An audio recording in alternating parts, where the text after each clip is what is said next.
Welcome to Tamil frame. இன்றைக்கி நம்ம எதை பற்றி பேச போகிறோன்னா யமகாதிக்கு படத்தோடைய ரிவ்யூ தான் பார்க்க போகிறோம். அதுக்கு முன்னாடி இந்த ட்ரெய்லருக்கு ஒரு சீன் காமிக்கேன், அதை மட்டும் பார்த்துட்டு வந்துடுங்க. அடுக்கி வச்ச விறகெல்லாம் நனைய முன்ன சீக்கிரம் வந்துடுதாய். என்ன ஜர்க் ஆகிட்டிங்களா? நானும் இதே மாதிரி தான் ஜர்க்கானேன். இதே பயத்தோடு தான் நான் அந்த படம் பார்க்க ஆரம்பித்தேன். ஸ்டார்டிங் டு எண்டு வரைக்கும் அவ்வளோ இன்ட்ரெஸ்டிங்காக எடுத்துகிட்டு போகிறாங்க. ஸ்லோவாக தான் இருந்துச்சு படம் பார்க்கும்போதுல, பட் எனக்கு சுத்தமாக லேக் தெரியல.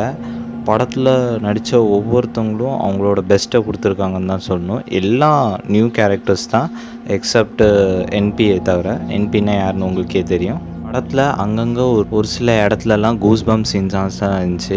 எனக்கும் அந்த படம் பார்க்கும்போதுல ரொம்ப பயந்து தான் பார்த்தேன். அடுத்து என்ன நடக்க போகுது, அடுத்து என்ன நடக்க போகுதுன்னு ஒரு பயத்தோடு தான் பார்த்தேன். நானும் இருக்கட்டும், எங்கள் அம்மாவாக இருக்கட்டும், ரொம்பவும் பயந்து போய் தான் அந்த படத்தை பார்த்துட்டு இருந்தாங்கன்னு தான் சொல்லணும்.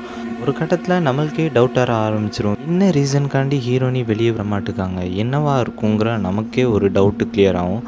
நம்மளும் திங்க் பண்ண ஆரம்பிச்சிடும். ஒரு வேளை இவங்க பண்ணியிருப்பாங்களோ, அவங்க பண்ணியிருப்பாங்களோ, ஒவ்வொருத்தர் கேரக்டர் மேலேயே நமக்கே டவுட் வர ஆரம்பிச்சிடும். அண்ட் லாஸ்ட்டாக கிளைமேக்ஸ் கொண்டு போன விதமும் நல்லா இருந்துச்சு. நல்ல ஒரு சோஷியல் மெசேஜை தான் இந்த படத்தில் கொடுத்துருக்காங்கன்னு தான் சொல்லணும்.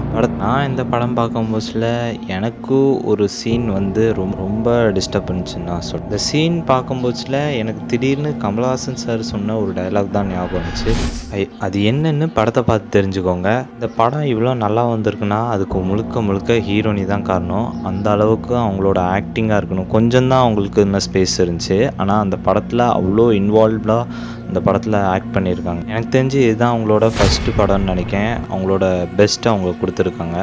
ரூபா ma'am, you steel the show ma'am. எனக்கு தெரிஞ்சு யாவரனாலும் லிஃப்ட்டு திமாண்டி காலனிக்கு அடுத்து இந்த படமும் லிஸ்ட்டில் வரும்னு நினைக்கிறேன். ஹாரரில் ரொம்ப அழகாக எடுத்திருக்காங்க. டைரக்டர் சார் வேறு லெவல் போங்க. ஸோ நான் சொல்ல வர்றது என்னென்னா, தயவுசெய்து இந்த மாதிரி படத்துக்கு போய் தேட்டரில் போய் பாருங்கன்னு தான் நான் சொல்லுவேன். ஒரு நல்ல எக்ஸ்பீரியன்ஸை உங்களுக்கு க்ரியேட் பண்ணணுன்னு நான் நம்புகிறேன். ஸோ அவ்வளோதாங்க, இன்றைக்கான வீடியோ முடிஞ்சது. இந்த வீடியோ பிடிச்சிருந்தா லைக் பண்ணுங்கள், கமெண்ட் பண்ணுங்கள், ஷேர் பண்ணுங்கள், மறக்காமல் சப்ஸ்கிரைப் பண்ணுங்கள். அதுவரை உங்களிருந்து விடைபெறுவது உங்கள் தமிழ் ஃப்ரேம் நண்பன் தயா.